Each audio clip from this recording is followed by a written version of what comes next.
ये सोचना अपने आप में एक बहुत बड़ा विरोधाभास लगता है। कैसा विरोधाभास? मतलब जो कंपनी आज भारत में हजारों करोड़ के एक्सप्रेसवे और विशालकाय पुल बना रही है, उसके पास असल में अपनी कोई भारी मशीनरी, बुलडोजर या क्रेन है ही नहीं। अरे ये तो सच में चौंकाने वाली बात है। बिल्कुल, एक ऐसी कंपनी जो देश का नक्शा बदल रही है, लेकिन कंस्ट्रक्शन साइट्स पर उनका अपना कोई हार्डवेयर है ही नहीं। और उससे भी ज्यादा हैरत अंगेज बात यह है ना कि इंफ्रास्ट्रक्चर जैसे भारी भरकम सेक्टर में जहां बड़ी बड़ी कंपनियां कर्ज के बोझ तले दबकर दिवालिया हो जाती हैं, ये कंपनी स्टैंड अलोन स्तर पर शून्य कर्ज, मतलब एकदम जीरो डेट के साथ काम कर रही है। जीरो डेट इंफ्रास्ट्रक्चर में? वाओ। हाँ, आज के इस गहन विश्लेषण में हम 1976 में एक छोटी सी पार्टनरशिप फर्म MS खुराना के रूप में शुरू हुई उसी कंपनी की बात कर रहे हैं जिसे आज दुनिया वेल्सपन एंटरप्राइजेस लिमिटेड या WEL के नाम से जानती है। तो एक सिविल इंजीनियर के नजरिए से मेरे लिए ये समझना बहुत जरूरी है कि जमीन पर कंक्रीट और स्टील के इतने बड़े चमत्कार आखिर आकार कैसे ले रहे हैं। सही बात है। लेकिन आज हमारे पास जो सोर्सेज हैं, जैसे कंपनी की वार्षिक वित्तीय रिपोर्ट्स, ICRA और क्रिसिल की विस्तृत क्रेडिट रेटिंग्स और कुछ कॉर्पोरेट निवेश के दस्तावेज, वे एक बहुत ही अलग कहानी की तरफ इशारा कर रहे हैं। इन दस्तावेजों का अध्ययन करने से जो सबसे बड़ी बात निकल कर आती है वो ये है कि किसी भी गगनचुंबी इमारत या मीलों लंबे पुल के टिके रहने की असली वजह सिर्फ उसका स्टील या कंक्रीट नहीं होता। तो फिर क्या होता है? उसकी वित्तीय नींव। 2014-15 के आसपास वेल्सपन एंटरप्राइजेस ने एक बहुत बड़ा रणनीतिक पुनर्गठन किया था। उन्होंने तय किया कि वे पारंपरिक निर्माण कंपनियों की तरह काम बिल्कुल नहीं करेंगे। अच्छा, तो उस तथाकथित एसेट लाइट मॉडल की कार्यप्रणाली को थोड़ा गहराई से समझते हैं। बिल्कुल। एक तरफ हम बात कर रहे हैं एक इंफ्रास्ट्रक्चर कंपनी की, और दूसरी तरफ कहा जा रहा है कि वे मशीनें खरीदते ही नहीं है। तो फिर निर्माण कार्य कैसे होता है? यही तो कैच है। मतलब अगर सारा काम आउटसोर्स ही किया जा रहा है, तो क्या ये बहुत बड़ा जोखिम नहीं है? अगर किसी सब कॉन्ट्रैक्टर ने काम बीच में छोड़ दिया या क्वालिटी से समझौता कर लिया, तो हजारों करोड़ के प्रोजेक्ट्स तो रातों रात ठप हो जाएंगे। देखिए, ये जोखिम तो हमेशा रहता है, लेकिन वेल्सपन का फोकस असल में ईंट गारा जोड़ने पर है ही नहीं। उनका फोकस प्रोजेक्ट मैनेजमेंट और इंजीनियरिंग डिजाइन पर है। अच्छा। इसे एक बहुत ही उच्च स्तर के ऑर्केस्ट्रा की तरह देखा जा सकता है, जहां कंडक्टर खुद कोई वाद्य यंत्र नहीं बजाता, है ना? हाँ, वो सिर्फ निर्देश देता है। बिल्कुल, वो जानता है कि किस संगीतकार से किस समय कौन सा सुर निकलवाना है। कंपनी भारी मशीनों में अपनी पूंजी फंसाती ही नहीं है। इसके बजाय वो दुनिया भर के सर्वश्रेष्ठ कॉन्ट्रैक्टर्स और विशेषज्ञों के एक नेटवर्क को मैनेज करते हैं। तो इस ऑर्केस्ट्रा वाले उदाहरण को अगर हम वित्तीय रिपोर्ट के आंकड़ों से जोड़ें, तो तस्वीर लाइक और साफ होती है। वो कैसे? सोर्सेज में gross asset turnover ratio 43x दिया गया है। 43 टाइम्स? हाँ, आमतौर पे कंस्ट्रक्शन सेक्टर में ये मुश्किल से 2 या 3 गुना होता है। 43x का सीधा सा मतलब है कि अगर कंपनी ने अपनी बैलेंस शीट पर 1 रुपए की संपत्ति रखी है, तो वो 1 रुपया उन्हें 43 रुपए का रेवेन्यू कमा कर दे रहा है। ये आंकड़ा इंफ्रास्ट्रक्चर की दुनिया में लगभग असंभव माना जाता है। एकदम। इसी एसेट लाइट रणनीति के कारण ही उनका पैसा मशीनों के डेप्रिसिएशन में बर्बाद नहीं होता। मतलब खाली पड़ी मशीनों का नुकसान नहीं झेलना पड़ता। बिल्कुल। जब कोई प्रोजेक्ट देरी का शिकार होता है या बाजार में मंदी आती है, तो पारंपरिक कंपनियों की करोड़ों की मशीनें खाली खड़ी रहती हैं। उन पर बैंक का भारी ब्याज बढ़ता रहता है। समझ गई। लेकिन WEL के मामले में ऐसा नहीं होता। यही वजह है कि उनका प्रॉफिट आफ्टर टैक्स मार्जिन लगातार 11 से 12% के बीच बना रहता है, जो इस उद्योग के औसत से कहीं आगे है। हाँ, और इसी वित्तीय अनुशासन को देखकर ICRA और क्रिसिल ने उन्हें AA स्टेबल और A1+ जैसी बेहद मजबूत और सुरक्षित क्रेडिट रेटिंग्स दी हैं। लेकिन यार, केवल मुनाफा कमाना ही काफी नहीं है। हमारे दस्तावेजों में एसेट मोनेटाइजेशन का बार-बार जिक्र है। हाँ, पूंजी को रिसाइकिल करना। अभी हाल ही में उन्होंने अपने 6 पूरे हो चुके हाईवे प्रोजेक्ट्स को एक्टिस नाम की एक ग्लोबल इन्वेस्टमेंट फर्म को बेच दिया। पूरे 6000 करोड़ के एंटरप्राइज वैल्यू पर? हाँ, तो सवाल ये है कि जो संपत्तियां इतना अच्छा रेवेन्यू दे रही थी, उन्हें बेचना क्यों? क्योंकि इंफ्रास्ट्रक्चर में असली खेल ही पूंजी को रिसाइकिल करने का है। अच्छा। देखिए, जब एक हाईवे बनकर तैयार हो जाता है और उस पर टोल टैक्स आना शुरू हो जाता है, तो वो एक सुरक्षित संपत्ति बन जाता है। एक स्टेबल इनकम सोर्स। बिल्कुल।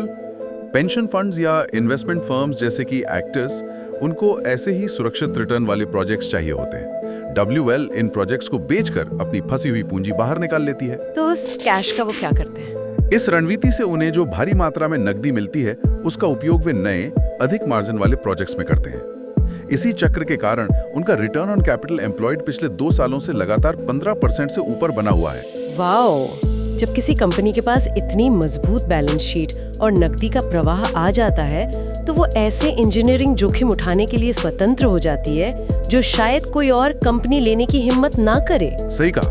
चलिए अब उस क्षेत्र में उतरते हैं जो मुझे सबसे ज्यादा रोमांचित करता है, सिविल इंजीनियरिंग। हाँ, आपका पसंदीदा विषय। हाँ, हमारे सोर्सेज में बिहार में गंगा नदी पर बने 1.8 किलोमीटर लंबे ओंटा सिमरिया रोड प्रोजेक्ट का बहुत प्रमुखता से जिक्र है, जिसे हाल ही में NHAI से PCOD मिल गया है। PCOD मतलब व्यावसायिक उपयोग के लिए मंजूरी। हाँ, provisional certificate for commercial operations, जिसका मतलब है कि ये पुल अब रेवेन्यू जनरेशन के लिए एकदम तैयार है। इस पुल की केवल लंबाई ही महत्वपूर्ण नहीं है। मैंने पढ़ा था कि ये भारत का सबसे चौड़ा एक्स्ट्राडोज्ड केबल स्टेड ब्रिज है। बिल्कुल, इसका डेक 34 मीटर चौड़ा है, जिसे एक सिंगल सेगमेंटल स्ट्रक्चर के रूप में बनाया गया है। ये एक्स्ट्राडोज्ड ब्रिज की इंजीनियरिंग क्या होती है? इसे समझना बहुत दिलचस्प है।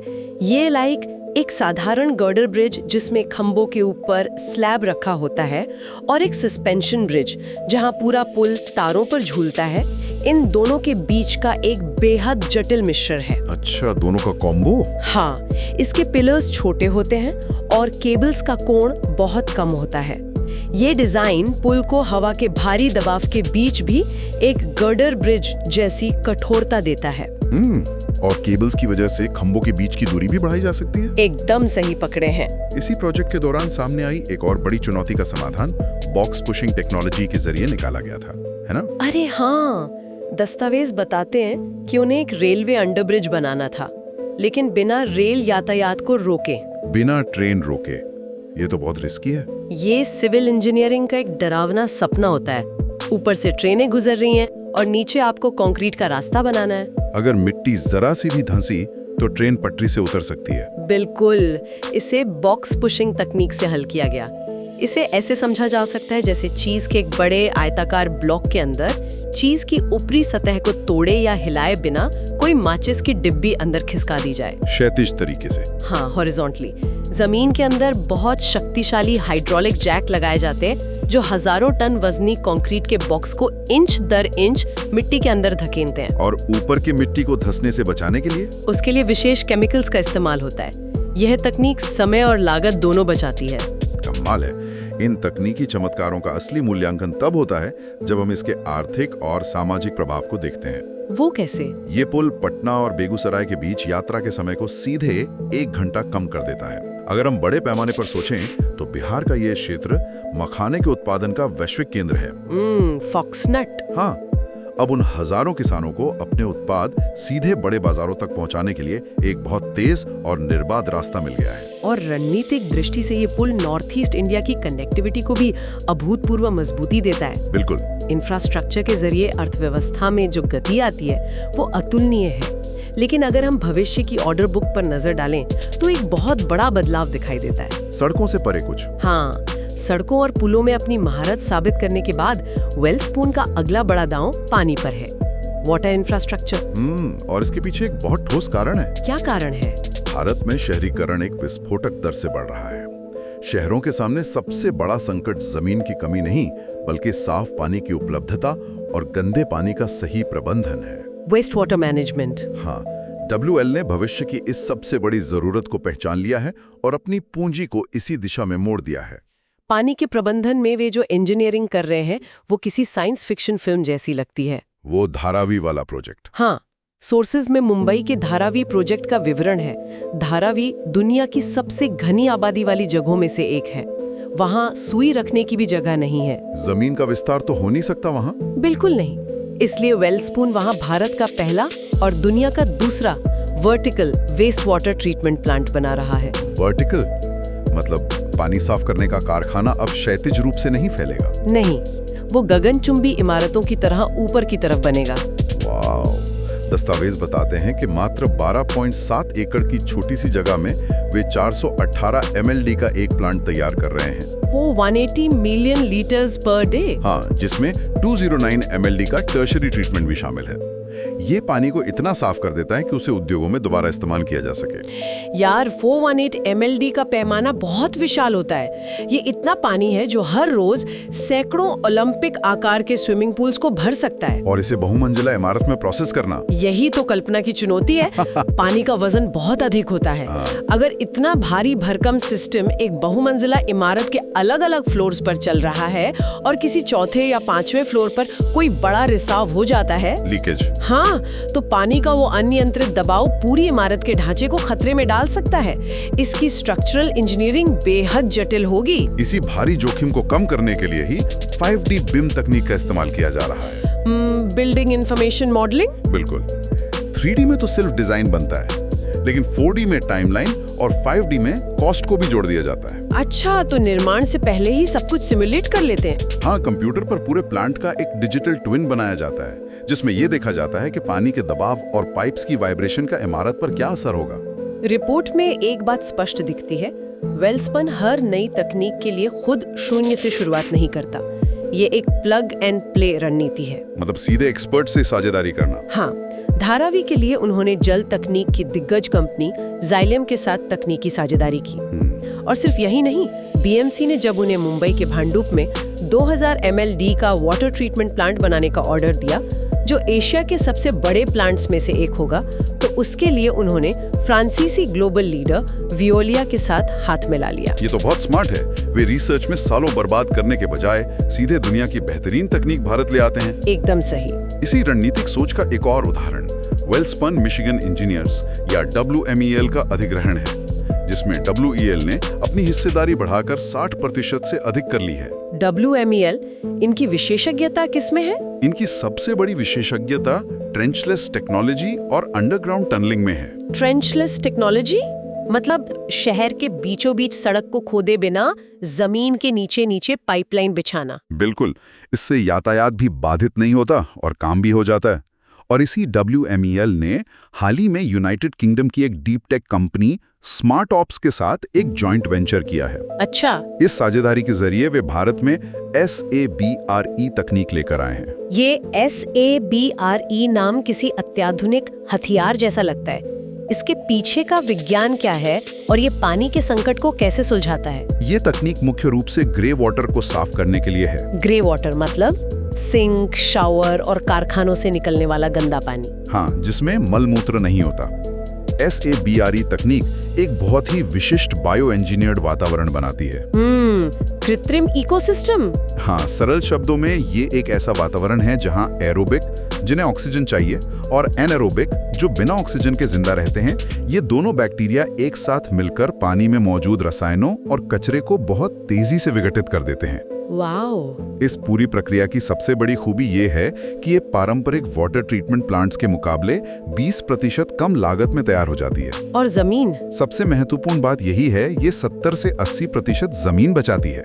जमीन बचाना ही आज की सबसे बड़ी चुनौती है। बिल्कुल। इसका मतलब है कि बड़े हाउसिंग कॉम्प्लेक्स या कारखाने अपने बेसमेंट में ही इस तकनीक को लगाकर अपना पानी खुद रिसाइकिल कर सकते हैं। हाँ, ये शहरों के लिए एक डिसेंट्रलाइज्ड मॉडल बन सकता है, जहाँ पानी को मीलों दूर किसी बड़े प्लांट में भेजने की जरूरत ही नहीं पड़ेगी। ये तो बहुत शानदार है। इन हाईटेक और शहरी प्रोजेक्ट्स के साथ साथ वेल्सपून का एक बहुत बड़ा प्रभाव ग्रामीण भारत में भी दिख रहा है। जल जीवन मिशन। हाँ, सरकार के अति महत्वाकांक्षी जल जीवन मिशन के तहत WEL उत्तर प्रदेश के 2500 से अधिक गांवों में घर घर पीने का साफ पानी पहुंचाने का काम कर रही है। 2500 गांव? हाँ, इस एक प्रोजेक्ट से लगभग 40 लाख नागरिकों के जीवन स्तर में सीधा सुधार आ रहा है। 40 लाख लोगों तक शुद्ध पानी पहुंचाना केवल एक कंस्ट्रक्शन प्रोजेक्ट नहीं है, ये पीढ़ियों के स्वास्थ्य को सुरक्षित करना है। बिल्कुल।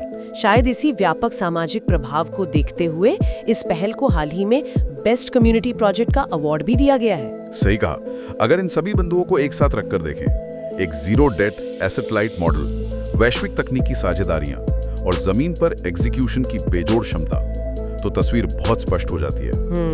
ICRA की रेटिंग्स के अनुसार दिसंबर 2025 तक वेल्सपन एंटरप्राइजेस की कंसोलिडेटेड ऑर्डर बुक 15,354 करोड़ रुपए के स्तर को छू चुकी है, जो कि उनके एक साल के कुल रेवेन्यू का लगभग 4.5 गुना है। बिल्कुल। किसी भी निवेशक या बाजार विश्लेषक के लिए रेवेन्यू विजिबिलिटी का ये स्तर अगले 3-4 सालों के लिए एक बहुत ही सुरक्षित और स्पष्ट विकास का संकेत देता है। ये सब मिलकर वास्तव में वेल्सपुन को उनके थीम अनस्टॉपेबल के पूरी तरह अनुरूप बनाते हैं। इसमें कोई शक नहीं। लेकिन आज के इस गहन विश्लेषण को समाप्त करने से पहले सोर्सेज में छिपे एक बहुत ही छोटा लेकिन भविष्य की ओर इशारा करने वाले तथ्य पर विचार करना जरूरी है। वो क्या? दस्तावेज बताते हैं कि वेल आज अंडरग्राउंड टनलिंग के क्षेत्र में यूके के एक स्टार्टअप हाइपर टनल के साथ काम कर रही है। अच्छा, ये लोग क्या करते हैं? ये स्टार्टअप कंस्ट्रक्शन में आर्टिफिशियल इंटेलिजेंस, मशीन लर्निंग और स्वॉर्म रोबोटिक्स का परीक्षण कर रहा है। Swarm robotics? हाँ, जहाँ सैकड़ों छोटे रोबोट्स चींटियों या मधुमक्खियों के झुंड की तरह आपस में संपर्क करके जमीन के नीचे खुदाई और निर्माण का काम करते हैं। ये तो निर्माण उद्योग के पूरे स्वरूप को ही बदल सकता है। बिल्कुल। आज की इस चर्चा में ये सोचना दिलचस्प होगा कि जैसे जैसे निर्माण क्षेत्र में ये डेटा, स्वॉर्म रोबोटिक्स और एआई हावी होते जाएंगे, क्या आने वाले दशक में एक इंफ्रास्ट्रक्चर कंपनी और एक सॉफ्टवेयर या रोबोटिक्स कंपनी के बीच का फर्क पूरी तरह खत्म हो जाएगा? ये एक बहुत बड़ा सवाल है। क्या भविष्य के विशाल पुल और पानी के कारखाने इंसान नहीं बल्कि डेटा स्ट्रीम्स और रोबोट्स के झुंड बनाएंगे? और क्या वो कंपनी सबसे बड़ी बिल्डर होगी जिसके पास सबसे बेहतरीन कोडर्स होंगे? ये एक ऐसा सवाल है जिस पर हम सबको गहराई से विचार करना चाहिए। बिल्कुल। आज के इस विस्तृत विश्लेषण में इतना ही।